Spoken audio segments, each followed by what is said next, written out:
خراسان کے ایک گورنر شیخ عبداللہ طاہر بڑے نیک اور پارسا شخص تھے۔ خراسان پہلے کا جو آج افغان اور ایران کے کچھ حصوں سے ملتا ہے، پہلے ایک پورا ایک ملک تھا یا ایک پوری ریاست تھی۔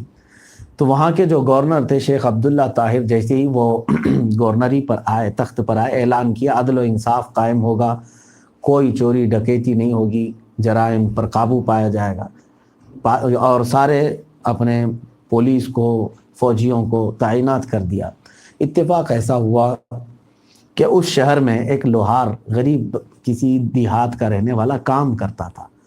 وہ اپنے کام کاج کر کے، ہو سکتا ہے ہفتے کی چھٹی میں یا مہینے کی چھٹی میں گھر جا رہا تھا، رات کا وقت تھا، اور اسی دن اتفاق ایسا کہ وہاں پر شہر میں ایک بڑی چوری ہوئی تھی، اور چوروں کو تلاش کرنے کے لیے پولیس ہر جگہ پھیلی ہوئی تھی، ناکہ بندی چل رہی تھی، جگہ جگہ چیکنگ ہو رہی تھی، تفتیش ہو رہی تھی۔ اور پھر پولیس نے چوروں کو ڈھونڈ نکالا۔ 4 چور تھے جو رنگے ہاتھوں پکڑے گئے، سامان سمیت جو چوری کیے تھے۔ تو پولیس ان کو لے کر کے، ظاہر سی بات ہے، دربار گورنر میں لانے والی تھی، لیکن راستے میں ایسا ہوا کہ 4 میں سے ایک چور بھاگ گیا، فرار ہو گیا۔ وہ کسی طرح سے ان کو چکما دے دیا ہوگا اور نکل گیا۔ اب پولیس کی ڈیوٹی آپ جانتے ہیں، ان کو کھانا پوری کرنا رہتا ہے، اپنی ڈیوٹی۔ ہم نے تو دیکھا ہے ایسوں کو وہ لے کر کے آ کے کورٹ میں کھڑا کرتے ہیں جن کو پتہ بھی نہیں ہوتا کہ کون سا کیس ان کے اوپر ڈالا گیا ہے۔ راستہ چلنے والوں کو بھی لا کر کے ڈالا جاتا ہے، ان کی ڈیوٹی ہے وہ۔ لیکن ایسی ڈیوٹی کا کیا مطلب جو ناحق اور ایسے ہی بے قصور لوگوں کو سزا کے طور پر لایا جائے۔ خیر،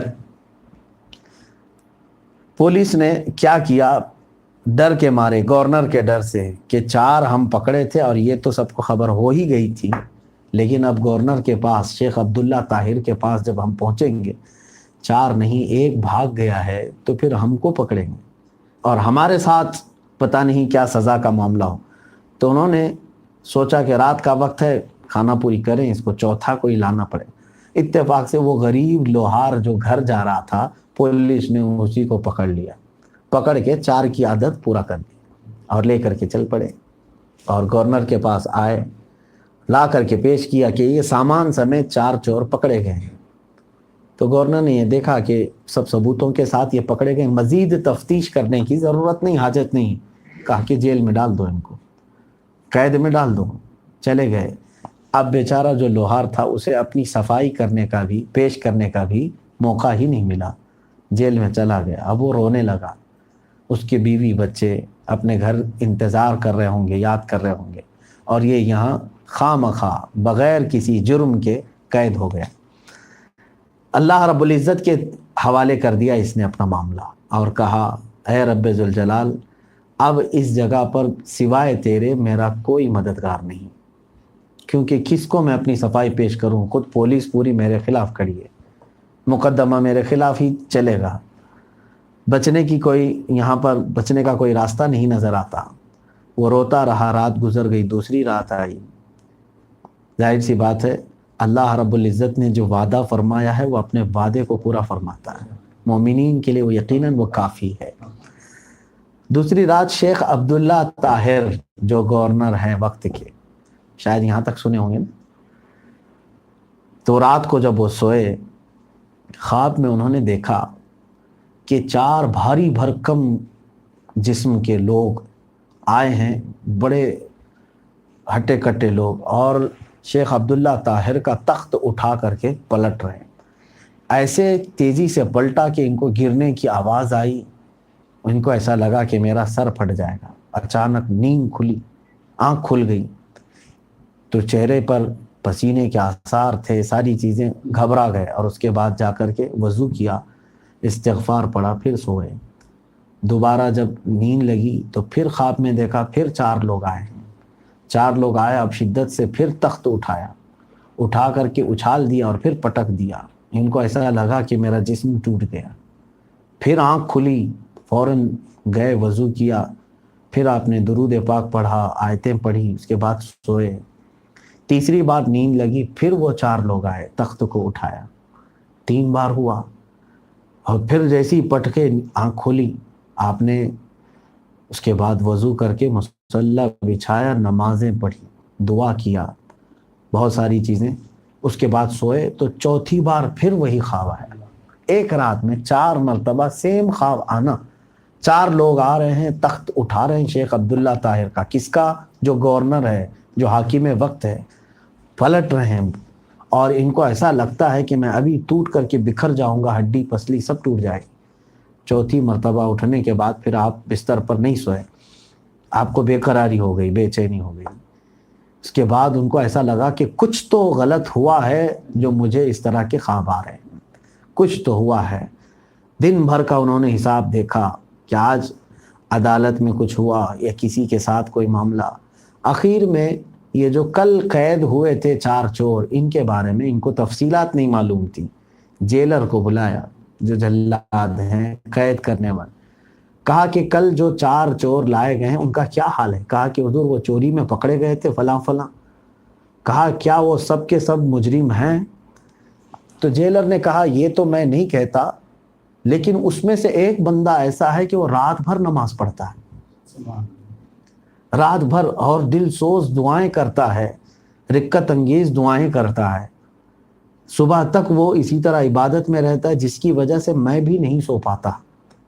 میں اگر آرام کرنا چاہوں تھوڑی دیر کے لیے تو نہیں سو پاتا، اس کی دعائیں ہوتی ہیں۔ شیخ عبداللہ طاہر نے کہا کہ اس کو بلواؤ جیل سے۔ جیل کا دروازہ کھول کر کے بلایا گیا تو وہی لوہار تھا جو بے قصور گرفتار ہوا تھا۔ وہ آیا، شیخ عبداللہ طاہر نے پوچھا کہ تیرا کیا معاملہ ہے؟ کہا کہ حضور میں اپنی صفائی دینا چاہتا تھا مگر مجھے موقع ہی نہیں دیا گیا۔ میں بے قصور آدمی ہوں، میں لوہار ہوں اور غریب بستی میں رہتا ہوں، دن بھر کمائی کرتا ہوں یہاں پر، اور آج کئی دن کے بعد اپنی آمدنی لے کر کے میں اپنے وطن لوٹ رہا تھا، بیوی بچوں کے لیے کچھ چیزیں لے کر کے، لیکن آپ کی پولیس نے بیچ راستے سے مجھے دھر لیا، پکڑ لیا، اور ان چوروں کے ساتھ مجھے ملا کر کے لے آئے۔ تو شیخ عبداللہ طاہر کو یقین ہو گیا کہ یہ بندہ بے قصور ہے۔ پولیس کو بلا کر کے پوچھنے کے بعد، ان کو ڈانٹ ڈپٹ کرنے کے بعد پتہ چلا کہ ایک بھاگ گیا تھا اور اس کو 4تھے نمبر پر ان لوگوں نے شامل کر لیا۔ ان کو بہت ندامت ہوئی، شرمندگی ہوئی، گورنر کو، حاکم وقت کو رونے لگے، اور اس کے بعد کہا کہ میری آپ سے 3 حاجتیں ہیں۔ کون کہا؟ حاکم وقت شیخ عبداللہ نے۔ پہلی چیز تو یہ ہے کہ اے بندے، تو لوہار ہے، غریب ہے، جو کچھ بھی ہے، پہلی چیز تو یہ ہے کہ تو مجھے معاف کر دے، مجھ سے خطا ہو گئی ہے، غلطی ہو گئی ہے، ناحق میں نے تجھے ایک رات قید میں رکھا، 2 رات قید میں رکھا۔ دوسری چیز یہ ہے کہ میں 1000 درہم، اس وقت چاندی کے درہم ان کو ہدیے میں دے رہے تھے، یہ آپ قبول کر لیں میری طرف سے۔ تیسری میری طرف سے ریکویسٹ یہ ہے کہ زندگی میں جب کبھی تمہیں کسی مال کی، کسی بھی چیز کی حاجت ہو، میرے پاس آ جانا، اور یہاں میں لکھ کر کے رکھوں گا کہ تمہیں کوئی نہیں روکے گا، جتنی جو چیزیں ضروری ہوں وہ لے جائے، کیونکہ میں اپنے یہ 2 رات جو تم پر ظلم ہوئے اس کا کفارہ ادا کرنا چاہتا ہوں۔ اب اس لوہار نے جو بات کہی وہی اس واقعے کا خلاصہ ہے، اس واقعے کا لب لباب، مغز اس کا یہی ہے۔ اس لوہار نے کہا حاکم وقت، حضور والا، آپ کی جو یہ ریکویسٹ ہے، آپ کی جو حاجتیں ہیں، اس میں سے 2 تو میں قبول کرتا ہوں۔ پہلی چیز آپ نے کہا معاف کر دیں، میں نے معاف کر دیا آپ کو، کیونکہ خطأً ہوا ہے، سہون ہوا ہے، جان بوجھ کر کے آپ نے نہیں کیا تھا، میں نے معاف کر دیا۔ دوسری چیز آپ نے 1000 درہم مجھے نظر کرنے کی بات کی ہے، میں وہ بھی قبول کر لوں گا، کیونکہ ہدیہ ہے، میری حاجت ہے، آپ مجھے دے رہے ہیں، میں قبول کر لوں گا خوشی سے۔ لیکن تیسری بات آپ نے جو کہا کہ جب جب ضرورت ہو میرے پاس آنا، مجھے یہ منظور نہیں۔ تو حاکم وقت نے کہا اس میں کون سی قباحت ہے؟ تو اس لوہار نے کہا میں نے 1 رات مصلی بچھا کر اس سے لو لگایا تو اس نے 1 رات میں 4 بار تمہارا تخت پلٹا۔ جو 4 بار تمہارا تخت پلٹ سکتا ہے میری ایک آواز پر، تو پھر میں اسے چھوڑ کر کے کسی اور کے پاس کیوں؟ حسبہ و نعم الوکیل، نعم المولا و نعم النصیر۔ اللہ ہمارے لیے کافی ہے، کیا ہی بہترین مولا ہے، کیا ہی بہترین مددگار ہے۔ اور اس نے قرآن میں فرمایا یا ایھا النبی حسبک اللہ، اے نبی اللہ تمہارے لیے کافی ہے۔ یہ آیتیں کئی جگہ پر ہیں، بس یہ ہے کہ ایمان والے توکل کریں جیسا کہ توکل کرنے کا حق ہے۔ یہاں تک کہ میرے آقا صلی اللہ علیہ وسلم نے فرمایا اگر پرندوں جیسا یقین اور توکل تمہارے اندر آ جائے، پرندے جس طرح سے اللہ پر بھروسہ رکھتے ہیں، حدیث میں یوں اللہ کے حبیب صلی اللہ علیہ وسلم فرماتے ہیں لو توکلتم علی اللہ، یعنی اگر تم اللہ پر بھروسہ کرتے ہو جیسے کہ طیور پرندے کرتے ہیں۔ کیوں پرندوں کی بات حضور نے فرمائی؟ فرماتے ہیں میرے آقا صلی اللہ علیہ وسلم کہ وہ صبح خالی پیٹ اپنے گھونسلوں سے نکلتے ہیں، شام کو پیٹ بھر کر واپس آتے ہیں، ان کی کوئی جاب نہیں، ان کی کوئی ملازمت نہیں، ان کی کوئی ڈیوٹی نہیں، ان کی کوئی تجارت نہیں، لیکن ان کا رزق اللہ نے پھیلا رکھا ہے۔ صبح خالی پیٹ جاتے ہیں، شام میں خالی پیٹ بھر کر واپس آتے ہیں۔ میرے آقا صلی اللہ علیہ وسلم فرماتے ہیں اگر پرندوں جیسا بھی تمہارے اندر توکل آ جائے تو تم صبح خالی پیٹ نکلو گے، اللہ شام میں تمہیں پیٹ بھر کر واپس پلٹائے گا۔ اور دوسری بات امام جعفر صادق رضی اللہ تعالیٰ عنہ فرماتے ہیں اس پرندے کو دیکھ کر کے میں نے توکل سیکھا اللہ کی ذات پر۔ کہا کیسے؟ میں نے دیکھا ایک تار پر، تار لگے رہتے ہیں یا رسی ہے، وائر ابھی کے زمانے میں ہے، پہلے رسی وغیرہ ہوگی یا کوئی تار لگایا گیا ہوگا۔ سیدنا امام جعفر صادق رضی اللہ تعالیٰ عنہ سے یہ روایت ہے، فرماتے میں نے دیکھا ایک کوے کو اور کسی کبوتر کو تار پر بیٹھا ہے، پوری رات سوتا رہا۔ رات کہاں سوتے ہیں پرندے؟ کسی ڈال پر، کسی شاخ پر، کسی تار پر۔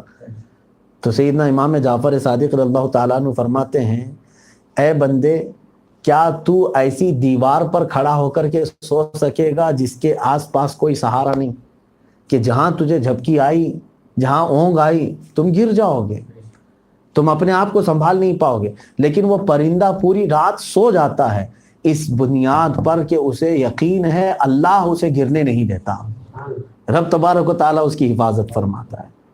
یقیناً میرے عزیزو اللہ رب العزت کی ذات پر وہ توکل آئے تو وہ متوکلین کی صفت ہے۔ ہم میں سے ابھی اس درجے کو پہنچے ہوئے لوگ نہیں ہیں، اللہ کرے کہ ان کی خیرات ہمیں عطا فرمائے۔